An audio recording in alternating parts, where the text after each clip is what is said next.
sama-sama bersukacita. Mari kita angkat pujian terima sukacita surga.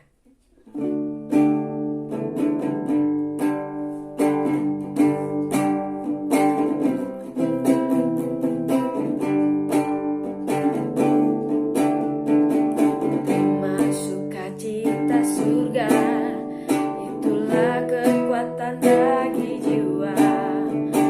Dapat saksikan kuasanya di tengah badai yang bergelora. Terima sukacita surga, itulah kekuatan bagi jiwa. Dapat rasakan kasihnya, taklukkan badai yang bergelora. Haleluya, Kau ada dalam hatiku, takkan patah semangatku, takkan hilang kekuatanku. Haleluya, ku mau bersorak bagimu, sukacita surga nyata penuhiku. Mari kita berdoa sebelum kita merenungkan bagian firman Tuhan. Bapa di surga, kami bersyukur kami kembali boleh bersekutu. Biarlah waktu ini menjadi waktu untuk kami lebih dekat dengan Tuhan, semakin beriman, dan kami bisa kuat di dalam menghadapi masa-masa yang tidak mudah. Kami terus bersandar kepada Tuhan. Di dalam nama Tuhan Yesus kami berdoa. Amin. Kita akan merenungkan bagian firman Tuhan dari Yohanes pasal yang kedua, ayat 1 sampai 11. Yohanes 2 ayat 1 sampai 11. Kita akan lihat ayat ini, kita akan coba renungkan dan kita pikirkan apa aplikasinya dalam kehidupan kita. Yang pertama, ayat yang pertama, pada hari ketiga ada perkawinan di Kana yang di Galilea dan ibu Yesus ada di situ. Yesus dan murid-muridnya diundang juga ke perkawinan itu. Kalau kita lihat di sini, Kana itu ada di mana? 9 mil dari Nazaret, jadi dekat dengan tempat Yesus tinggal. Kemudian Yesus datang dengan murid-muridnya. Kalau kita lihat pesta pernikahan, ini adalah satu pesta yang saat itu diadakan cukup lama, mungkin bisa 1 minggu, dan ada banyak hal yang sudah dipersiapkan.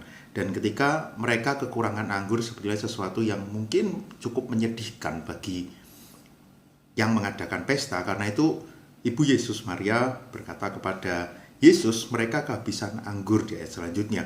Kata Yesus kepadanya, mau apakah engkau daripadaku, ibu, saatku belum tiba. Kalau kita lihat bagian ini menarik gitu ya. Di tengah keadaan mereka pesta, tapi sampai bagian pesta ini juga menarik. Artinya Yesus saat itu juga bertemu dengan orang, ikut pesta. Dia juga punya kehidupan sosial, tapi dia saat ini menemukan ada sesuatu yang menyedihkan. Lalu ketika Maria meminta bantuan kepada Yesus, Yesus katakan di ayat ini, saatku belum tiba. Nah, kalau kita lihat ayat ini mungkin, loh kok Yesus tidak mau memberikan langsung, kok Yesus tidak, seolah-olah tidak mau mengerjakan itu. Tapi yang menarik gitu ya, kalau kita lihat di sini, Yesus kan menjawab itu. Lalu respon Maria itu apa? Tetapi ibu Yesus berkata kepada pelayan-pelayan, apa yang dikatakan kepadamu, buatlah itu. Ini yang menarik gitu ya. Sebetulnya Yesus kan tidak ngomong, oke ibu nanti aku akan buatkan. Tapi yang ada Maria yakin, kalau nanti aku tidak tahu akan terjadi apa, tapi pasti Yesus akan berbuat sesuatu. Pasti Yesus akan melakukan sesuatu, dan dia menyuruh pelayan-pelayan, apa yang dikatakan kepadamu, buatlah itu. Dan akhirnya yang terjadi, ada 6 tempayan, dan akhirnya kalau kita lihat singkat cerita, air menjadi anggur. Bahkan yang dibuat ini bukan anggur sembarangan, tapi anggur yang enak. Dikatakan di situ pemimpin pesta nyoba dan dia berkata, loh ini lebih enak, makanya yang enak biasa diberikan terakhir. Jadi lebih enak dari yang sebelumnya. Nah ini yang menarik, mujizat ini terjadi. Nah seringkali kalau kita juga baca bagian ini, apa sih yang kita lihat? Aku mau minta mujizat dari Tuhan. Nah kalau lihat ayat ini, sebetulnya kata yang dipakai apa sih? Hal itu dibuat Yesus sebagai yang pertama dari tanda-tandanya. Nah kalau kita lihat di sini, sebetulnya menarik gitu ya. Di dalam Alkitab ketika berbicara mujizat, kata yang sering dipakai itu dinamis. Bagaimana melihat kuasa Tuhan yang besar. Tapi ada kata tanda, semeion. Ini yang menarik. Kalau diterjemahkan kira-kira sesuatu yang dibukakan, sesuatu yang dibuat lebih jelas, yang dulunya tersembunyi sekarang lebih jelas. Contoh dalam kejadian ini, Yesus yang menjadi manusia. Dia yang sebelumnya mungkin orang cuma lihat, oh dia orang biasa, manusia biasa. Tapi sekarang dibukakan bahwa dia adalah Allah, dia punya kuasa, dia bisa melakukan sesuatu yang seperti Allah yang lakukan. Dia bisa membuat air menjadi anggur.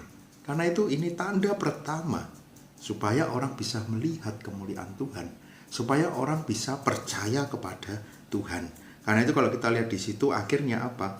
Dikatakan mereka bersama-sama lalu dan ia telah menyatakan kemuliaannya dan murid-muridnya percaya kepadanya.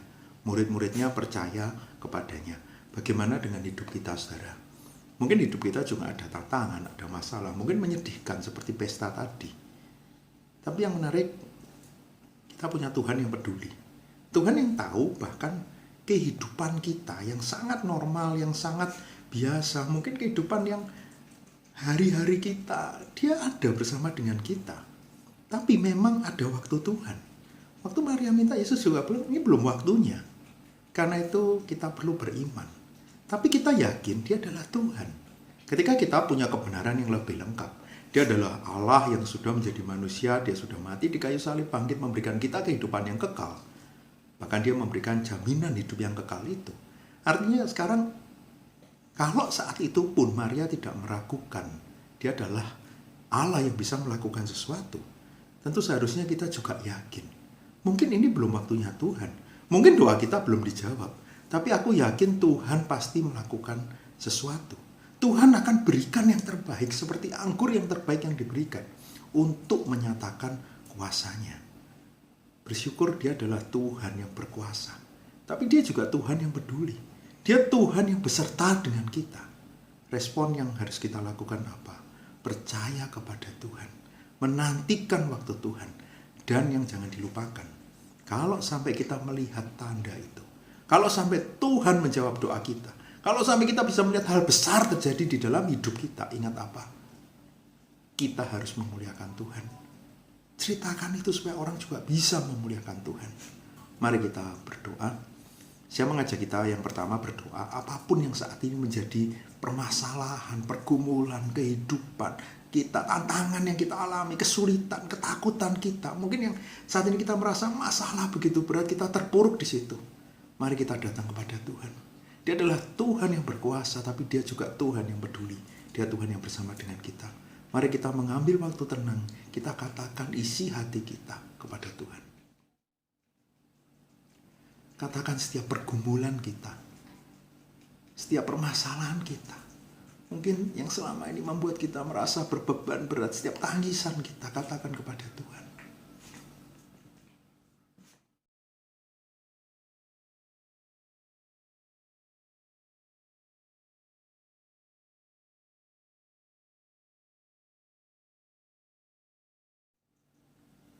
Yang kedua, saya mengajak kita mau serahkan itu dengan penuh keyakinan. Minta kekuatan. Tuhan, tolong aku, kuatkan aku, supaya aku bisa menghadapi masa ini. Aku yakin waktu Tuhan itu yang terbaik. Aku yakin akan kuasamu. Aku mau yakin itu. Di tahun ini, apapun tantangan yang aku temui, aku mau yakin itu. Minta kekuatan dari Tuhan. Tidak ada yang mustahil bagi Tuhan. Mari kita berdoa.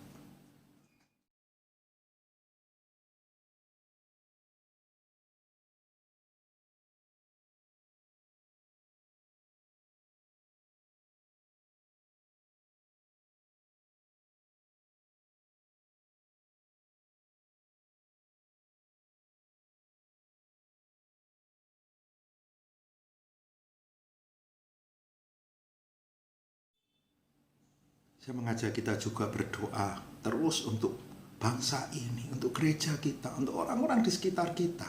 Supaya kita semua bisa melihat Tuhan itu ada. Selalu menguatkan kita, selalu menolong kita. Dan ada waktu Tuhan yang terbaik di tengah masa pandemi yang seolah-olah tidak menentu. Tuhan ada, Tuhan berkuasa. Dan kita mau terus memuliakan Tuhan. Saya yakin hari ini pun ada jawaban doa yang Tuhan sudah tunjukkan, ada penyertaan Tuhan. Biarlah di masa yang sulit ini kita juga bisa terus memuliakan Tuhan. Mari kita berdoa. Bapa di surga, saat ini kami berdoa. Kami bisa melihat keadaan yang tidak mudah bagi bangsa kami, gereja kami, keluarga kami. Tapi kami bisa melihat karya Tuhan itu nyata. Engkau tidak pernah meninggalkan kami. Engkau bersama dengan kami. Engkau tahu setiap kebutuhan kami. Engkau tidak pernah membiarkan kami sendirian. Engkau ada dalam setiap aspek hidup kami. Terima kasih Tuhan. Bila kami mau sungguh-sungguh yakin itu. Bahkan kami bisa melihat penyertaan Tuhan itu nyata. Jawaban doa itu kami boleh rasakan. Dan kami mau sungguh-sungguh memuji Tuhan, bersyukur untuk itu. Terima kasih Tuhan. Dan biarlah kami yakin saat ini di masa ini Tuhan pun bersama dengan bangsa kami, gereja kami, keluarga kami, bersama dengan tempat pekerjaan kami sekarang, sekolah kami, kampus kami, dimanapun Tuhan tempatkan kami, Engkau ada bersama dengan kami. Biarlah kami sungguh-sungguh mau serahkan semua hanya kepada Engkau. Terima kasih Bapa, kami yakin Tuhan akan bekerja, Tuhan akan tolong, Tuhan akan pimpin. Terima kasih Bapa.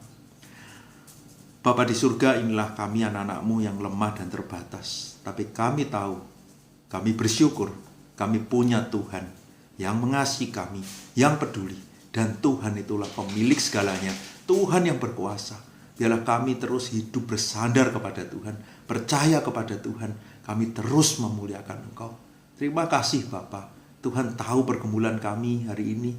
Tuhan tahu pribadi demi pribadi, keluarga demi keluarga. Tuhan yang mau terus berkati. Tuhan yang mau terus kuatkan. Terima kasih Bapa. Di dalam nama Tuhan Yesus kami berdoa. Amin. Kita angkat satu pujian mengatakan, kami perlu Kau Tuhan.